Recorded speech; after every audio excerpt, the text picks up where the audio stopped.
আসসালামু আলাইকুম ওয়া রাহমাতুল্লাহ। ইন্নাল হামদুলিল্লাহ ওয়াসসালাতু ওয়াসসালামু আলা রাসূলিল্লাহ। সম্মানিত দর্শক ও শ্রোতা, বৃহস্পতিবার মাগরিবের নামাজের পর কষ্ট করে আপনি দোয়াটি ৩ বার পাঠ করুন। ইনশাআল্লাহ আপনি রাতের মধ্যেই ফলাফল দেখতে পাবেন। সুপ্রিয় সম্মানিত দর্শক ও শ্রোতা, ওই সময়ের দোয়া কেন এত ফজিলতময়, কেন বরকতময়, কি দোয়া করবেন, আসুন আমরা একের পর এই ভিডিওটা আমরা দেখতে থাকি। পরবর্তী ভিডিও পেতে সাবস্ক্রাইব করে আমাদের সাথে থাকুন। দোয়া মহান রব্বুল আলামিনের প্রতি বান্দার দীনতা, হীনতা ও বিনয় প্রকাশের একটি বিশেষ মাধ্যম। এর মাধ্যমে নিজেকে মহান স্রষ্টার সাথে সম্পর্ক তৈরি করে।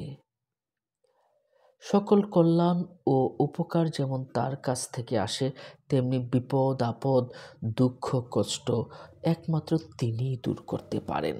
তার হাতেই সব ক্ষমতা, তিনি সকল শক্তির আধার। এজন্য মহামহিম সর্বময় ক্ষমতার অধিকারী আল্লাহর সামনে বিনয় ভরে নিজের অক্ষমতার কথা প্রকাশ করা এবং তার কাছে শক্তি সামর্থ্য চাওয়া বান্দার জন্য পূর্ণতার পরিচায়ক। এর মাধ্যমে বান্দার নিজস্ব অবস্থান উন্নত হয়, দিল থেকে অহংবোধ দূর হয় এবং মর্যাদা সমুন্নত হয়। আল্লাহ তাআলা তার বান্দাকে বিভিন্ন বিপদ আপদ দিয়ে পরীক্ষা করেন, বান্দা যাতে দোয়ার মাধ্যমে তার শরণাপন্ন হয়, তাকে স্মরণে রাখে, সর্বোপরি তার অসীম রহমত লাভে ধন্য হতে পারে। সুবহানাল্লাহি ওয়া বিহামদিহি। হাদিসে কুদসিতে এসেছে, আল্লাহ বলেছেন, হে আমার বান্দারা, তোমরা সবাই পথভ্রষ্ট, তবে যাকে আমি হেদায়েত করেছি সে ছাড়া। অতএব তোমরা আমার কাছে হেদায়েত তলব করো, আমি তোমাদেরকে সঠিক পথের সন্ধান দেব। হে আমার বান্দারা, তোমরা সবাই ক্ষুধাতুর, তবে যাকে আমি অন্ন দিয়েছি সে ছাড়া। অতএব তোমরা আমার কাছেই খাদ্য চাও, আমি তোমাদেরকে খাওয়াবো। হে আমার বান্দারা, তোমরা সবাই বস্ত্রহীন, তবে যাকে আমি বস্ত্র পরিয়েছি সে ছাড়া। অতএব আমার কাছেই তোমরা পরিধেয় তলব করো, আমি তোমাদেরকে পরিধান করাবো। মুসলিম শরীফের হাদিস।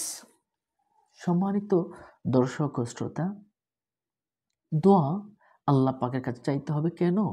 কারণ রাসূল সাল্লাল্লাহু আলাইহি ওয়াসাল্লাম বলেছেন, আদ-দুআউ মুখুল ইবাদাহ। দোয়াই হলো ইবাদতের মূল, দোয়াই হলো ইবাদত। দোয়ার চেয়ে আল্লাহ সুবহানাহু ওয়া তাআলার কাছে উত্তম কোনো বস্তু নেই, বলেছেন আমাদের প্রিয় নবী মুহাম্মদ রাসূলুল্লাহ সাল্লাল্লাহু আলাইহি সাল্লাম। ইবনে মাজাহ শরীফের হাদিস শরীফে রয়েছে। সম্মানিত দর্শক ও শ্রোতা, বৃহস্পতিবার রাত কেন ফজিলতময়, কেন বরকতময়? কারণ এ রাত জুমার আগের দিনের রাত। বৃহস্পতিবার সূর্যাস্ত থেকে শুক্রবার সুবহে সাদিক পর্যন্ত সময়টা অনেক অনেক বরকতময়। হাদিসের আলোকে আমরা এই বিষয়টা জেনে থাকি এভাবে যে রাসূল সাল্লাল্লাহু আলাইহি সাল্লাম কিন্তু এই বিষয়টা এভাবে উল্লেখ করেছেন, বৃহস্পতি ও সোমবার আল্লাহ তাআলার সামনে বান্দার আমল উপস্থাপন করা হয়। তাই আমি চাই আমার আমল পেশ করার সময় আমি যেন রোজা অবস্থায় থাকি। সুনানে নাসাই 2358 নম্বর হাদিস। সম্মানিত দর্শক ও শ্রোতা, আনাস রাদিয়াল্লাহু তাআলা আনহু হতে বর্ণিত, তিনি বলেন, রাসূল করিম সাল্লাল্লাহু আলাইহি ওয়াসাল্লাম ইরশাদ করেছেন, জুমার দিনে ও রাতে আমার উপর দুরূদ পাঠ করো। যে ব্যক্তি আমার উপর একবার দুরূদ পাঠ করে, আল্লাহ তার উপর 10 বার রহমত বর্ষণ করেন। সুবহানাল্লাহ। বৃহস্পতিবার দিবাগত রাতে এই দরুদ পাঠের কথা বলা হচ্ছে। বাইহাকি শরীফের 420 নম্বর হাদিস।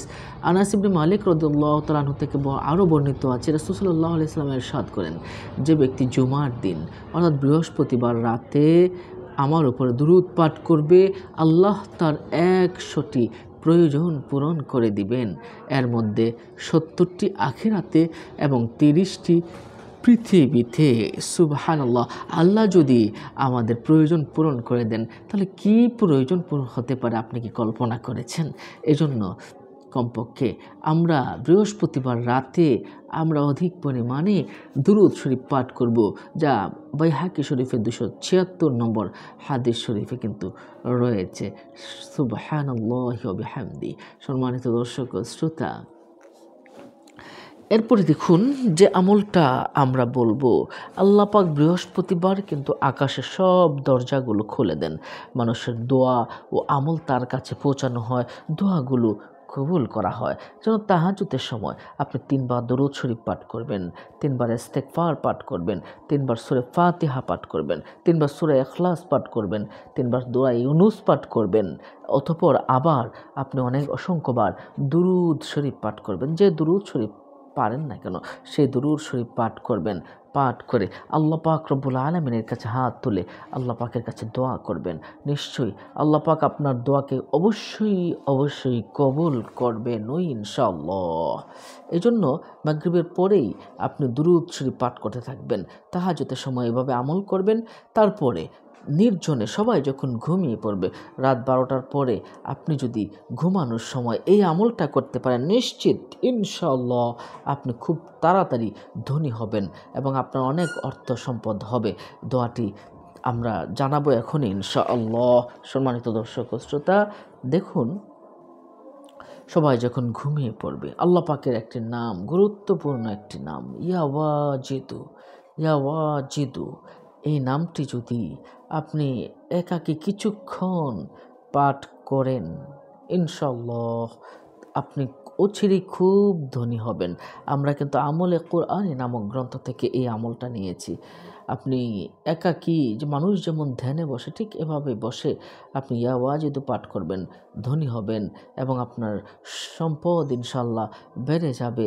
এটা কিন্তু আপনি 1 মাস আমলটা করে যাবেন, দেখবেন ইনশাআল্লাহ আপনি ফল পাচ্ছেন। সম্মানিত দর্শক ও শ্রোতা, আজ এ পর্যন্তই। ভালো থাকুন। আসসালামু আলাইকুম ওয়া রাহমাতুল্লাহি ওয়া বারাকাতুহু।